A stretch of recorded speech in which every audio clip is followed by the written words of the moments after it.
Welcome to the LSU Sports Insider podcast, brought to you by the journalists at The Advocate, NOLA.com, and the Times-Picayune. My name is Perryn Keys. I'm the executive sports editor. I'm joined today by Reed Darcey, one of our esteemed LSU football beat writers, and by Jack Nicklaus, who's decided to come in here from Augusta National, disguised as Scott Rabalais. Gentlemen, welcome in. Yeah, this is what Jack wore, a yellow shirt. It went very good with the green in the jacket. 86 Masters, yes. We all remember, and we know you remember more than anybody else. Oh, yes, sure, absolutely. Good morning, good afternoon, good night, good evening. This is the LSU Sports Insider, where we come to you live every Monday and Thursday on all our social channels, all our YouTube channels, specifically LSU Tigers at NOLA.com. You can catch us live there. If you don't catch us live, by all means, you can catch us later on that same YouTube channel, LSU Tigers at NOLA.com. Later on, you can also please subscribe, if you would, to The Advocate. Go to theadvocate.com/subscribe. That's theadvocate.com/subscribe. You can find us on Apple Podcasts and Spotify and wherever other finer podcasts are found. And if you want to stay up to date, in addition to this podcast and to all our stories, please get a hold of our LSU newsletter. It's a daily newsletter, but Rab handles that 3 times a week. Obviously, we've got LSU women's basketball, LSU men's basketball, baseball, gymnastics will be starting up soon. And so you'll want to stay up to date, not only on Jayden Daniels' Heisman pursuit and Malik Nabers' Biletnikoff award pursuit, and whatever else LSU may get themselves into on the football field, but also everything else related to LSU athletics. And so to sign up for our LSU newsletter, you go to theadvocate.com/LSU newsletter. That's theadvocate.com LSU newsletter. We are brought to you today and every day by Champion Wealth Strategies. Champion Wealth Strategies is a national financial services firm specializing in the capital markets, securities, insurance, 401ks, and college and retirement planning. Our broker-dealer is LPL, financial member FINRA, SIPC. And as you know, investments are not FDIC insured, may lose value, and have no bank guarantee. But to find out more, contact Champion Wealth Strategies. To do that, you go to championwealthstrategies.com. Contact Champion Wealth Strategies and plan like a champion today. So, gentlemen, how you guys doing on this fine Thursday afternoon? You know, I'm fine. I'm kind of excited about the game. I know it's Georgia State, but there's reasons to be excited. Well, in a lot of ways, it feels almost like a second season. The LSU's pursuits, team pursuits and team goals are sort of, they're very clearly off the board. Came in with high expectations, hovering right in the top 5, top 10 going into the season. And coming off of an SEC West championship, they would have had to hustle to win the West again, but clearly had designs on going to the SEC championship game again and maybe making some hay. Those goals are obviously by the wayside, but from those ashes rise all of a sudden a resurgent Heisman Trophy campaign for Jayden Daniels, who we've discussed many times, has looked very much like the best quarterback in the nation. 3,164 yards passing, 30 touchdowns, 4 interceptions, 918 yards rushing, and 8 touchdowns. And that's really where we will start today. We can get it all into Georgia State if we want to, and we'll get into that a little bit. But really, this is, I think, the far and away the number one storyline that everybody's sort of paying attention to. And it's weird, Rab, I'll just ask you to start off. Can you recall a time? I can't recall a time where LSU's sort of got this weird, okay, the season goals are by the wayside, but now you've got this other thing that can really pique your interest. You've never had really a Heisman Trophy candidate who's in this position wearing an LSU uniform, have you? The only thing you could kind of think of, and I'm going way back, is Charles Alexander in like 1977 or 77. LSU had a real prolific offense, and he was the centerpiece of it. And but every other time, LSU was a national player in 1959 when Billy Cannon won the Heisman. Certainly when Joe Burrow won it, and of course when Tyrann Mathieu was a finalist in 2011. LSU played for the national championship. So yeah, this is different kind of territory. It's all about Jayden. It's even overshadowed people's concerns about the defense, which is really impressive. Yeah. Well, I think, and I don't want to speak for anybody else, and Reed, by all means, chime in and tell me what you think. I think everybody has sort of resigned themselves to the notion that the LSU defense is not going to be very good, and it's almost, I don't want to call it incidental, because I think if you're a true LSU football fan, you do still want to see improvement, particularly out of the younger players who are in the secondary and even on the front seven. But everybody's just sort of, I think, resigned themselves to the notion that this defense is only ever going to be what it is. Right. And there's 2 weeks to go, and yet again, those goals, those team goals, are by the wayside. And so, all right, let's speaking in the voice of LSU fans, let's focus all our attention on number 5 here and to see if he can make up the gap. So I don't know. Anything you want to? This is a different field, don't you think, Reed? Yeah, I think the defense sort of it already cost LSU everything it could have cost them. Yeah. Putting them out of the SEC championship picture and certainly out of the college football playoff picture. But I think what fans just need to look at these last 2 games, just like you only get 2 more chances to see Jayden Daniels and this offense play in Tiger Stadium. They got Georgia State this week and then A&M the next week, and that's it. You'll see Jayden go off to the NFL, same with Malik Nabers and Brian Thomas. So this offense, which is probably the second best in school history, you only got 2 more chances to see it. So you might as well, enjoy it while they last. And to see the season finale, so to speak, you're going to have to wake up early to Yes. check out LSU against Texas A&M next week. It'll be an 11 a.m. kickoff, much to people's dismay, I'm sure. But it's made these last 2 games that could be just, let's finish the season, play out the string. It's made it much more compelling theater. 100%. Yes. Yeah, because he's going to have, can he put up the numbers? Is he going to impress the voters? Can he do it again next week against Texas A&M, which has, a pretty good defense? So We'll it's get gonna into be Texas impressive. A&M, and I've got some thoughts about why I think maybe Texas A&M is going to be a tougher out than you might think for a team that's fired its football coach, and again is also playing out the string. I was going to let's get deep into this Jayden Daniels deal. When we started off this week on Sunday night, if you were to be shopping around, I happen to be shopping around Caesars Sportsbook. And at that time, Bo Nix was a considerable favorite. He was at -110. Michael Penix was at +290. Jayden Daniels was +425. As of Thursday morning, Bo Nix +100. Jayden Daniels and Michael Penix are tied at +350. I don't mind telling you that I was a little surprised by this, because I didn't know, and I still don't know, how much the sort of the average college football fan or the average sports fan, or really for that matter, the average Heisman voter, is really paying enough attention or paying the same level of attention to a quarterback whose team has 3 losses. And a lot of times that's sort of a disqualification, whether it should be or not, versus these two other quarterbacks who are going to look like they are primed to duke it out for the Pac-12 championship. So I suppose if you are pulling for Jayden Daniels, that's a good sign. And Rab, do you think this is something that the Heisman voters are going to take seriously? Yeah, this is one of the more interesting questions about Jayden's candidacy is, and I'm a Heisman voter, you're a Heisman voter. You like to think you pay attention and you're looking at all these guys and trying to get a good picture of who you're going to vote for, not just first, but first, second, and third. I mean, it all adds up.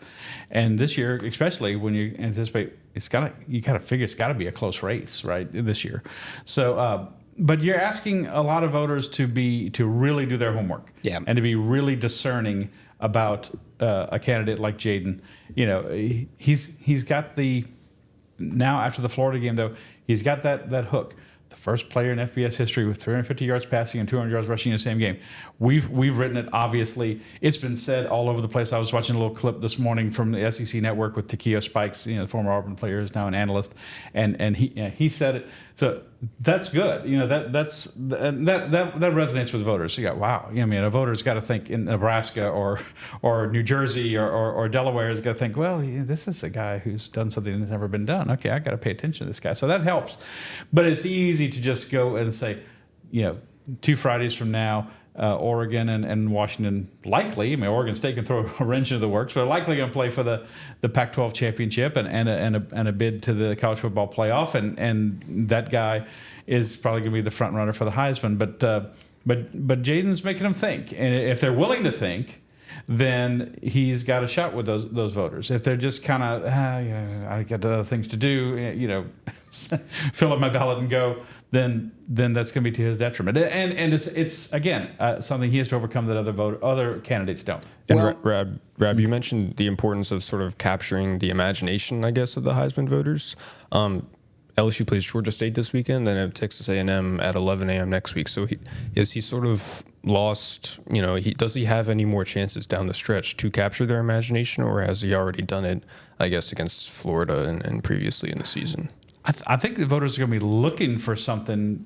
Yeah, dazzle me. I think they'll be looking for something. So I think it's important that they keep the hammer down offensively against Georgia State and do everything you can against Texas A&M. So it would not hurt. That was going to be my sort of next subtopic of this whole discussion, which is okay. Well, first and foremost, Bo Nix.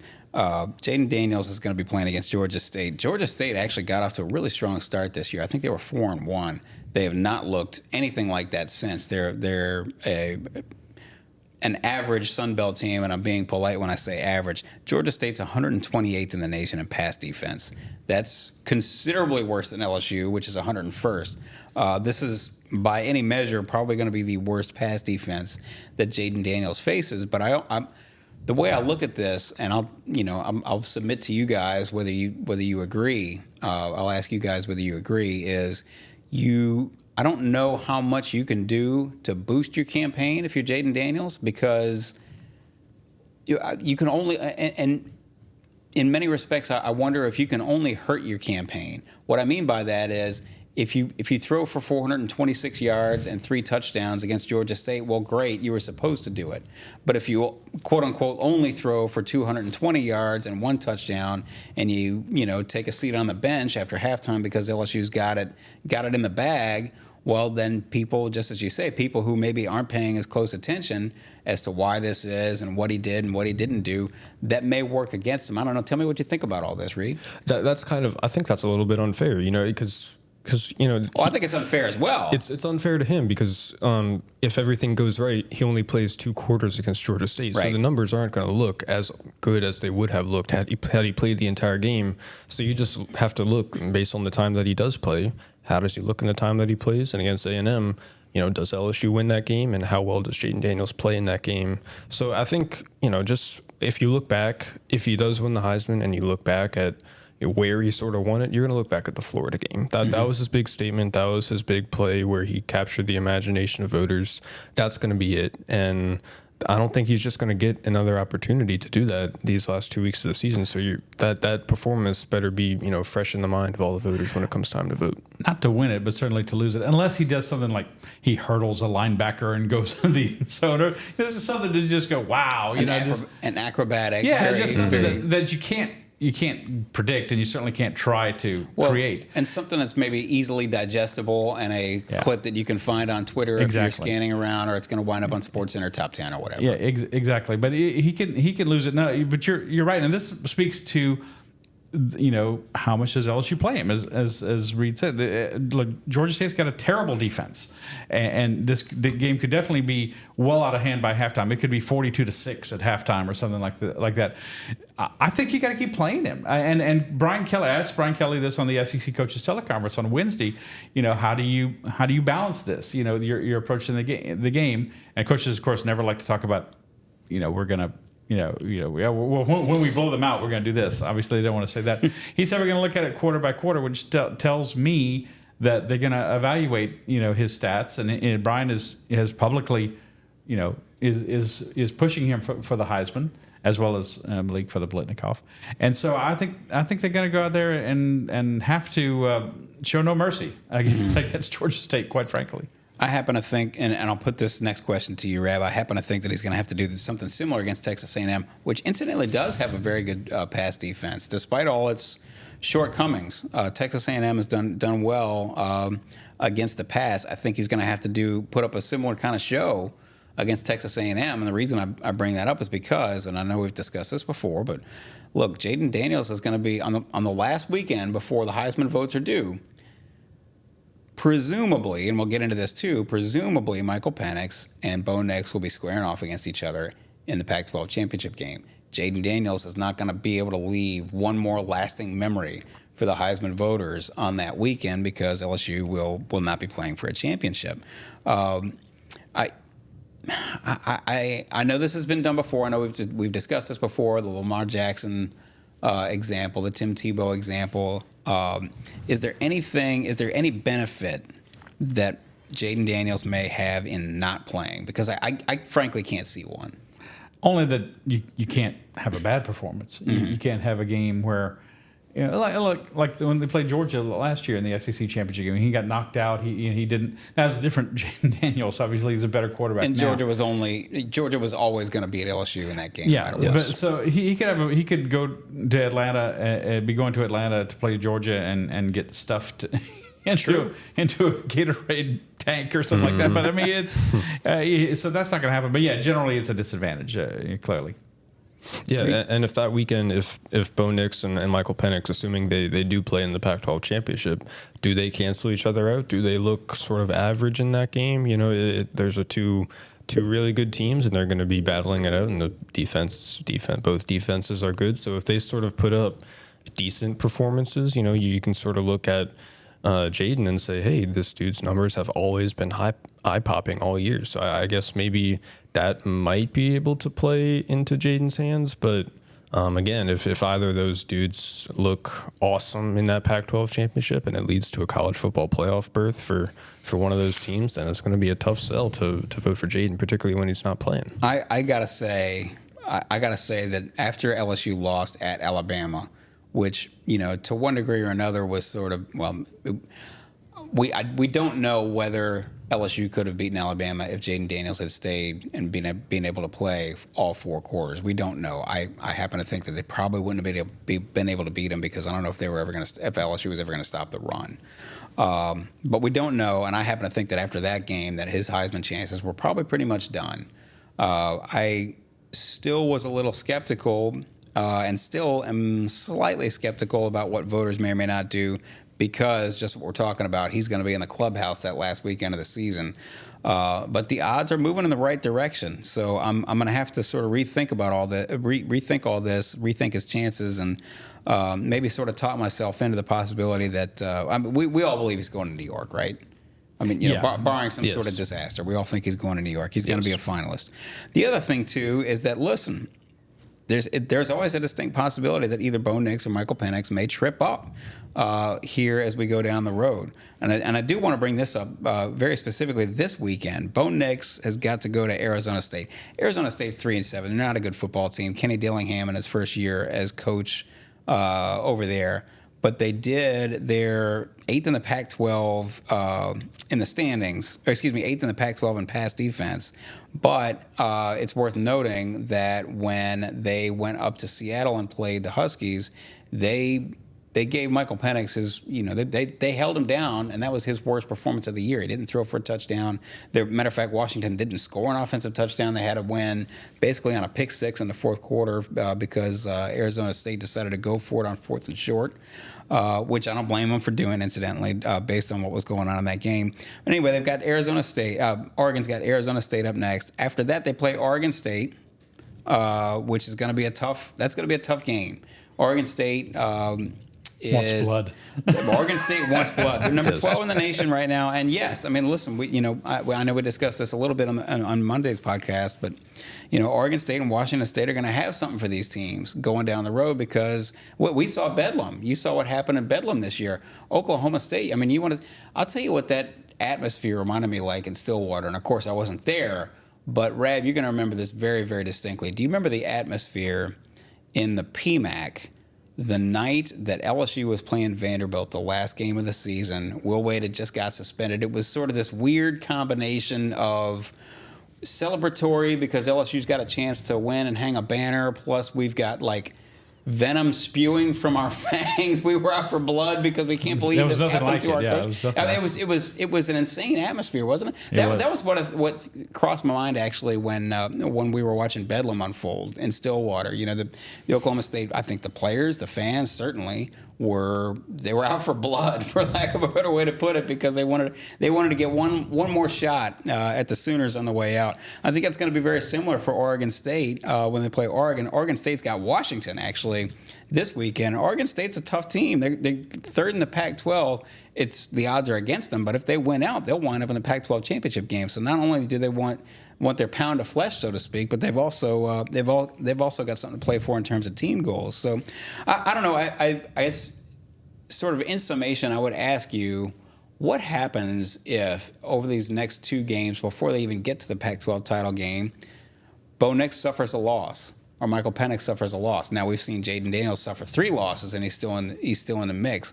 But will they get dinged a little bit more because, frankly, their numbers aren't as good as Jayden Daniels' numbers? Oh, yeah. I mean, it would definitely play to Jayden. You could possibly, under that scenario, see Jayden emerging as the odds-on favorite. So, yeah, anything that you mentioned the Arizona State game for Washington and for Penix, he had if you remember the time, he had a huge lead in terms of the odds. And that brought him back to the pack, and now he's second favorite or whatever, behind Bo Nix. And I wonder if there's any other voters who cover SEC football, by the way, aside from me, who remember Bo Nix at Auburn and think, I just can't picture this guy as the Heisman Trophy winner. I do want to say to yourself and everybody who's listening and watching that you got to get that out of your head. I'm being serious when I say this. Bo Nix was a 59% passer at Auburn. And so everything you're saying is true. It's just like, this can't be the same guy I'm watching who's lighting it up at Oregon. But my counterpoint to that is, we discussed this before on the podcast. When we're back here, as we say, putting the paper to bed at night, we're watching some Pac-12 After Dark. And we would watch this skinny kid at Arizona State take off after the first read almost every single time. Now, he was great, and he's still great running, with the ball in his hands on a scramble. But Jayden Daniels, I would say that there are probably just as many people out on the West Coast or, coast to coast saying, this guy can't be actually doing what he's doing, right? He's spent 3 years at Arizona State not being a particularly... I judge Bo Nix by the season he's having. I can't hold it against him. At the time, though, I thought his dad was a better quarterback than Bo Nix. Yeah, we remember him, sure. Patrick Nix was never even mentioned for the Heisman Trophy. So, good on him. Look, they're both... All three of these guys are examples of players who transferred and blossomed at their new schools. Yeah, that's right. Penix was at Indiana, so it's something that happens a lot in college football, and certainly we saw it 4 or 5 years ago with Joe Burrow. Had a very similar season to Jayden Daniels in 2018. Some ups, some downs, and then he kind of started getting better and getting better. And of course, the Fiesta Bowl, he was tremendous. Yeah, and then. Jayden was the same way. Remember, what did he throw for against Auburn last year at Auburn? It was 80 yards. Yeah. Now it's just like, he just makes all these plays and these great passes. And what do we get to? What did I ask? You remember what Coach Kelly at the press conference Monday said to you? What is the thing he's improved at the most? In his time here, and he said his ability to hit the long passes. It wasn't his progression, which I think most of us would say. He did say that later, but he said almost immediately deep ball. Yeah, the deep ball. His touch on the deep balls is exquisite, and like I said, if you're really paying attention, you're a voter. You have to think no one else can do what he does in terms of hurting you with the run and able to hit those deep passes. Because I saw Trevor Maddich Wednesday night during a halftime of a game. They were talking about all the Heisman contenders and Marvin Harrison as well at Ohio State, and he was naming all their qualifications. And he said, when it came to Daniels, he said, most times when you have someone who can hit the deep ball like that, they can't run very well. Right. When someone's a great runner, they can't hit the deep ball. And he does both. Right. And if people hear that enough, they're going to really think and go, he really is a unique talent. You need to take a long look at this guy. I got to take a longer look at this guy. I think, in summation, again, I think if you're an LSU football fan, this is sort of your viewer's guide actually for this weekend. What you would hope, and this is the way I feel about in terms of how if things were to play out exactly the way you would like for them to play out, to give Jayden Daniels his best case for the Heisman, Washington would lose this weekend or next weekend, but most likely this weekend at Oregon State. That line has been around a pick'em right around in there, and Oregon State's undefeated at home. They're not to be trifled with. I'll put it to you like that. Let's just say that were to happen. Washington loses at Arizona State. Washington loses at Oregon State and then wins the next couple of games. including the Pac-12 championship. Oregon goes in, they win against Arizona State or Oregon State. They lose one way or the other, but they go through and they lose the Pac-12 championship. Michael Penix, in the meantime, loses one of these earlier games and then wins the Pac-12 championship. Particularly if they only, again, we say this again, particularly if they look only kind of so-so in that Pac-12 championship, which would be a surprise. But that would be that would help Jayden Daniels' case, sort of like Jean Van de Velde there at where was that, where he just kept on rinsing the ball, when he had it in the bag? The 99 British Open. There you have it. See, I know I could count on you there, Jack Nicklaus, Seve, whichever your favorite. Jack Nicklaus would never have done that. He would have played the hole with a putter. Oh, no, he would have played smart. Yeah. Can I throw in one thing? Yeah, sure. There's probably some LSU fans and people watching our podcast who are saying, we're like, why is this important? The season is the team goals that I care about. Winning the national championship, winning the SEC, and this team has come up short in those areas. And I would say, it's always important to win something like the Heisman. It gives this season more meaning. The fact that Jayden's a strong contender for the Heisman, that he could win it, and it helps you in the future. If LSU's trying to recruit Bryce Underwood, it's pretty much LSU and Michigan for the number one quarterback in the country. Is he this year's class? He's 25. 25, yeah. So long term, but players like that who say, "Whoa, LSU can, I can go to LSU and I can flourish like Jayden Daniels." That's important. Or if you've got a high level corner, corner back, then you maybe want to recruit him off of Bowling Green or wherever he is right now, and you can instead of saying, "Hey, quarterbacks come here and you kick a certain body part and take names," well, you could also apply that to say, hey, transfers are welcome here. They come in here. They absolutely make a splash. And by the way, we really, really need some corners on this team. So why don't you come on down and have fun? You can start right away for sure. I think you can make that case. Speaking of making cases, I think we'd be remiss if we didn't bring up Malik Nabers as well. Malik Nabers obviously leads the nation in yards receiving. And I think we all agree that he will probably be a finalist for the Biletnikoff Award. He's got 1,284 yards receiving, 10 touchdowns. But he's got some work to do, I think, to make up the ground between himself and Marvin Harrison, who is the favorite to win the Biletnikoff. Marvin Harrison has 1,063 yards and 12 touchdowns. But the thing that I think Marvin Harrison has working for him, and I don't mean this in a mean-spirited way, but I do think he's got name recognition working for him. He came in to this season as the presumed best wide receiver in the nation, and he hasn't done anything to necessarily disqualify himself from that designation.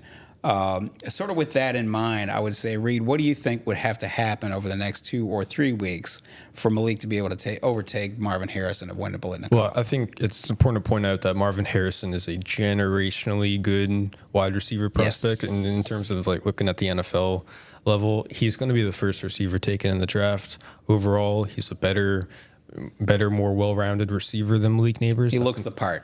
Yes. He's not. That's not a knock on Malik. Malik's awesome. Marvin Harrison is insane. So I think just in terms of pure receiver, Marvin Harrison is the better receiver. But if you're looking at the Biletnikoff Award, you have to decide, okay, who's had the better season? And if you look at the numbers, it's been Nabers. Obviously, there's more context to that.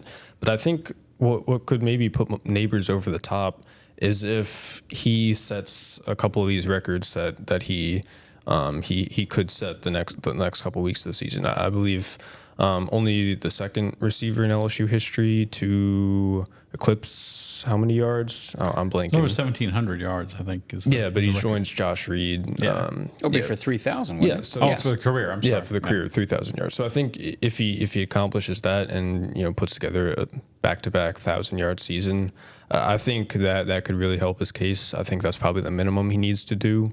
And again, against Texas A&M, really good defense, really good secondary. if he lights them up, if he puts together a monster game against them, then that might be the icing on the cake for him. Some of these, I was wondering where the Heisman differs from a lot of these individual awards. I think Heisman voters generally look more at season to season. They're not like saying, well, it's a career award. Or with some of these individual awards, it's more like a career achievement award. We saw with Grant Delpit in 2019. I was going to bring him up. Yeah, and we saw with Glenn Dorsey in 2007. He had a better 2006 than 07. In 07, he was injured, but he swept all these, just about anything a lineman could win. Still the most decorated player, I think, in LSU history. And really his year before that was better, but it was kind of like it's an accumulation of things. And that's what Marvin Harrison goes for. I fully expect that he's going to win the Biletnikoff. People just decided, as Reed said, he's the best player. He was the best receiver coming in. He's going to be the best receiver going out in the NFL draft. And Malik would have to have, I don't know what he'd have to do in the last couple of games, like over 200 yards receiving and 6 touchdowns per game or something like that. I don't know, to beat him. The only other thing I'll add to that, and I do still think that no matter what happens, Marvin Harrison's probably got it in the bag. But the Ohio State plays Minnesota. They've got Minnesota at home this week. Minnesota's 9th in the Big Ten in pass defense, nothing special. And then they go to Michigan. Of course, that'll be all of college football's eyes will be on that game. While LSU's playing A&M. While LSU's playing A&M, which again I think obviously works against Jayden Daniels. It does. It was when they were playing when Jayden had his great game against Missouri. That was going on the same time as the Texas State Fair, Texas and OU. So how many people were really paying attention? I think they're paying attention in aggregate, but they're not necessarily maybe paying attention to some of his best performances. Anyway, all eyes will be on that Michigan-Ohio State game up in the Big House. I'm kind of bummed I'm going to miss that Michigan-Ohio State game. Oh, sure. I mean, who among us wouldn't be, what would have been better than, maybe speaking only for myself, but what would have been better than watching Michigan-Ohio State, then flipping the channel, keeping your eye on the Bayou Classic, and then you cap off your night with LSU versus Texas A&M at night, which we all know the fans would have much preferred here in Tiger Stadium. The only thing I'll say in regard to Marvin Harrison is what happens if he, and I still don't think it's enough to get Malik over the hump, but what happens if Marvin Harrison does whatever he does against Minnesota and then Michigan just shuts him down? Michigan wins that game, 31-7, and Marvin Harrison has 2 catches for 19 yards or something like that. I still think probably in much the same way or in similar way that you were talking about Glenn Dorsey having a better year in 06 than he did in 07. Grant Delpit having had a better year in 18 than he did in 19. That sort of people will kind of look at the season that Marvin Harrison has had, and as you mentioned, Reed, kind of the prospect that he is, and just reputation is going to kind of earn it for him, whether it's right or wrong. I'm not here to say, but I think we all agree, generally speaking, that Malik Nabers has had a sensational year. There would be nothing wrong if he did win the Biletnikoff. Everybody would be happy down here if he did, but he's got an uphill climb, and a pretty steep uphill climb. I agree. I think to say. I think it's pretty much in the bag for Marvin Harrison. I do. No matter what happens against Michigan. And it's a shame, but it doesn't mean that Malik has not had. No, he should be a first team All-American. That would be the one that would be like that would be a travesty if he wasn't a first team All-American. That's correct. That does make a lot of sense.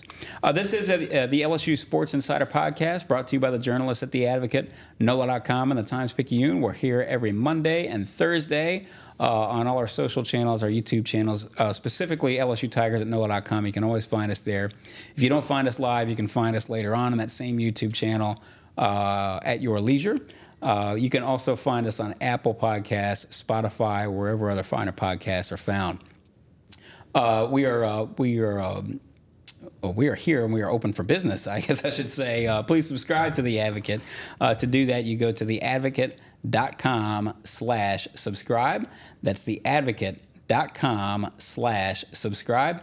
And please get a hold of all of our news, all the LSU news in one place. You can do that by signing up for our newsletter, which is a daily newsletter, but Rab handles that 3 times a week. So Monday, Wednesday, Friday. That's right. Support your local journalist. You can sign up for our newsletter at theadvocate.com/LSU newsletter.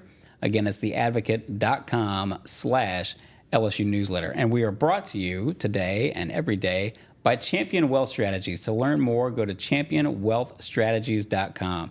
Go to Champion Wealth Strategies and plan like a champion today. We've obviously discussed almost entirely this podcast about individual awards, specifically, obviously, the Heisman and the Biletnikoff Award. I will say, though, we probably should just discuss sort of if you're Brian Kelly, how do you handle these final two games? I tend to think that the offensive unit specifically is going to be, these guys all love their quarterback, and they're going to want to do, and I believe this. I really and truly believe this. I think they're going to want to do everything they possibly can and lay it all out there for him to give him the best shot to win a Heisman. I really believe that. But as the team in general, how do you handle this? How do you keep these guys engaged, wanting to continue to practice and play hard, wanting to continue to improve? And Rab, I'll also put this to you. What do you want to see from some of these guys, from some of these players who, frankly, need some improvement, and or what do you want to see against Georgia State, presuming that the game does get out of hand? I just want to see, a commitment to look. It's important to try to get to win these last two games, or win your bowl game, and get to 10 wins again. That's but how do you convince 19-year-olds that that's important? I mean, just that. That's a good question. I mean, I think it's rising tide lifts all boats. I think it helps them all with their careers and their stature to show that they're not just bagging on the season. And I think for what it's worth they'll play for somebody like Jayden Daniels. I think he's one of the things he's got going for him with voters, and it probably goes for him with the team, is he's very likable. He's got a very likable personality, and he comes across very well. And I'm sure his teammates find him to be an amiable leader. Of them as well, so I think they're going to recognize that they can be part of something bigger and help lift Jayden up. The offensive line players are still talking about trying to win the Joe Moore Award, which is a group award. Yep. It's the best line in the country. And defensively, this just got look. I need to improve. I mean, they're going to bring somebody in to replace me in the transfer portal possibly, right, if I don't play better. So all those, there's a lot still on the table for these players. Like you said, they're young kids, and sometimes they're hard to reach. But I think. Just hearing the messages that we get from Brian Kelly, I think some of that's going to at least some of that's going to seep through to the players. Reed, what would you like to see? What would you like to see on Saturday? I'd like to see the offense just continue to be what it has been so far. And I think we talked to Malik Nabers on Tuesday, and we sort of asked him, like, well, what's sort of been the key to unlocking this impressive season for you? And he sort of pointed to Jayden Daniels, and he said, Jayden instilled that confidence in me, and Jayden worked with me. He taught me about the game, and then he put me in positions to succeed and to have this awesome season where I'm a finalist for the Biletnikoff, and I'm probably going to be a first-round NFL draft pick. So I think Malik looks at Jayden, and he's super grateful for that they found each other, I guess, and that they can sort of help each other have awesome seasons. And so I think that mindset probably permeates throughout the whole team. I think they love Jayden. I think they want to play for him, and I think they realize that, hey, we owe it to this guy to give him all we got, because Jayden, when he runs, he doesn't slide. He finishes those runs. He goes down. He takes a lot of punishment at the end of those runs, and the players see that, and they want to fight for him. So I think the Heisman Trophy has to be on everybody's minds, and it's going to be what everybody's thinking about and talking about for the last 2 weeks of the season. So let's say it's the start of the fourth quarter. LSU's got it in hand. I'm just going to make up a number and say 38-7. Are there any players in particular who you'd like to see get some extra playing time?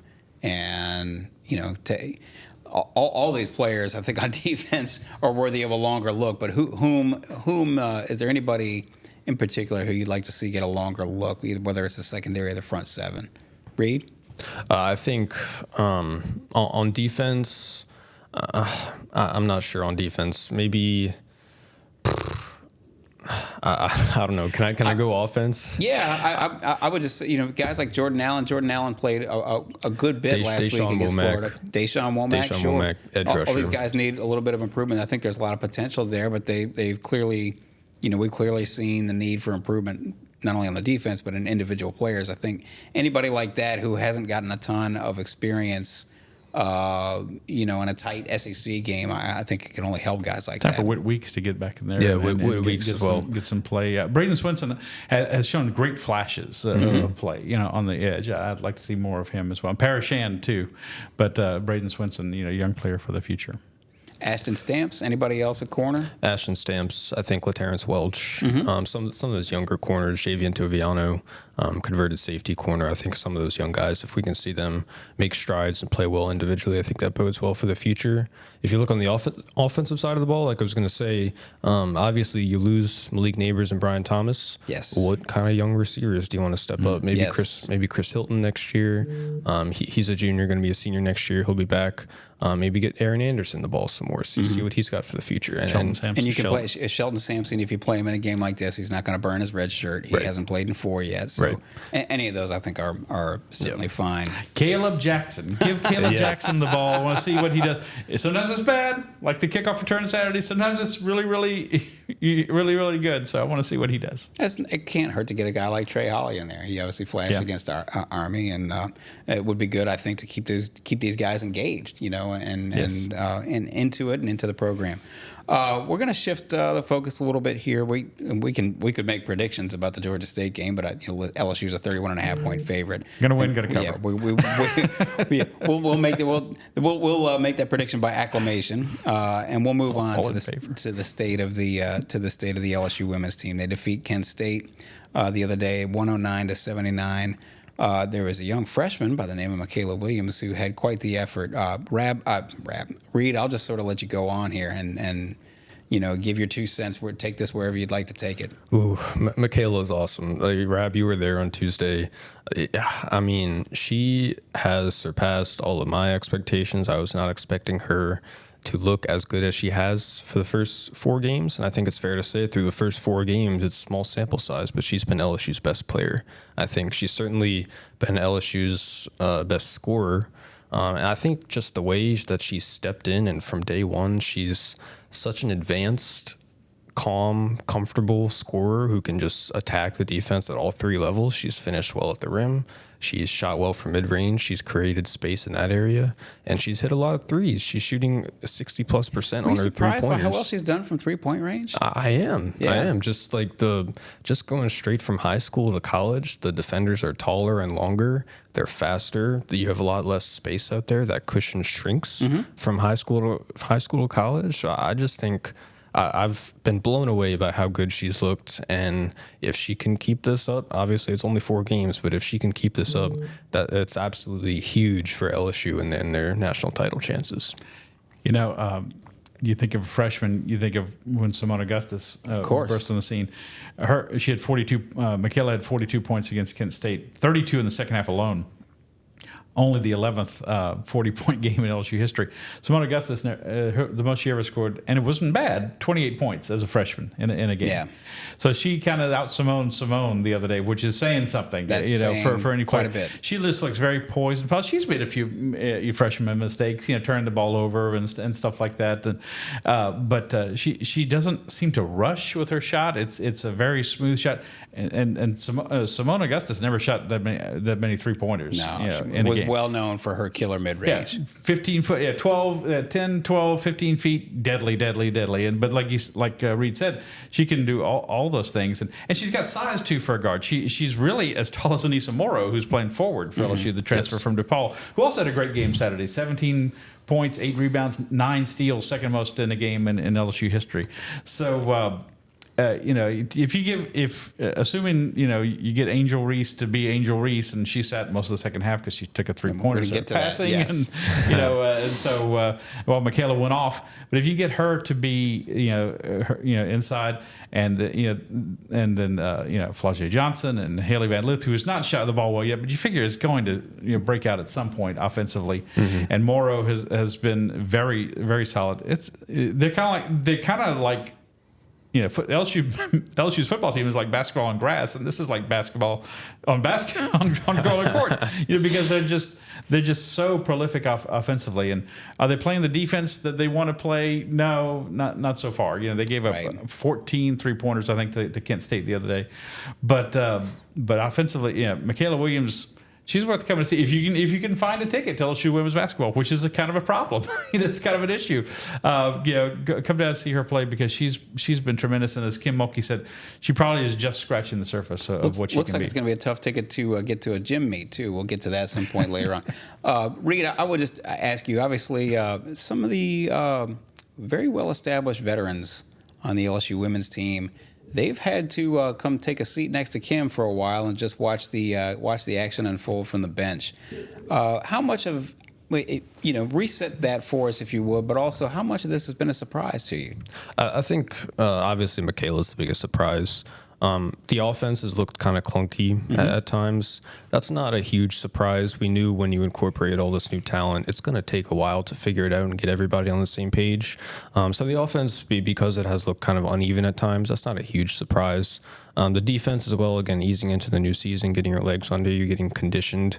I think that'll come with time. So, I haven't seen anything particularly that's should be a huge concern going forward. But like you mentioned, the veterans sitting out, it was kind of weird. You asked Kim exactly why. Angel Reese didn't play the second half against Kent State, and Micah Terry Poole didn't play at all. She declined to go into specifics. We don't know exactly why. But if you look in the first half, Angel took a three-pointer and then got the quick hook after that, so it might have something to do with her shot selection. We know against the Colorado game, Kim was kind of disappointed in some of the effort that the vets displayed, and then I assume Angel Reese was a part of those. Part of that group, because after that game she said that she sort of felt that she let her team down against Colorado and that she wasn't sharp enough defensively. So I think nothing to be concerned about super early. There's going to be some growing pains. Luckily for LSU, I think they've got a lot of time to figure it out and a lot of cupcakes between now and the start of the SEC schedule. Someone said something to me this week that I think it could definitely be true. That LSU went 34-2 last year in route to winning the national championship. This could be a better team with more losses this year. Oh, sure. Obviously the next big test is in 2 weeks against Virginia Tech here, and then of course they've got South Carolina coming in, who is looked very good in their first two games, ascended to the number one ranking. Some other tough games in the SEC, but it could take some time to figure out. But it's not about November. It's about March and early April, and so no one knows that better than Kim Mulkey. And it's a great assemblage of talent. It's not a great team right now, but it's a glittering assemblage of talent that I think back to the most talented LSU women's team. To me, was Simone Augustus, Sylvia Fowles, Tamika Johnson on that team that lost to Baylor and Kim Mulkey in 2005. Because two of those people are going to be in the Naismith Hall of Fame. Yeah, Simone and Sylvia.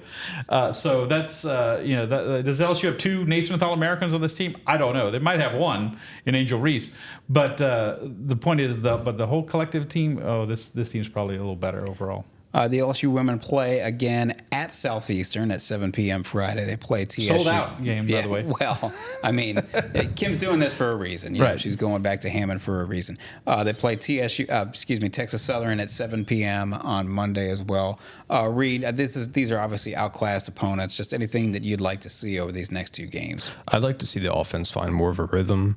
I'd like to see Haley Van Lith shoot the ball better. Shots kind of struggled through the first four games. That's going to come around. That's not a concern.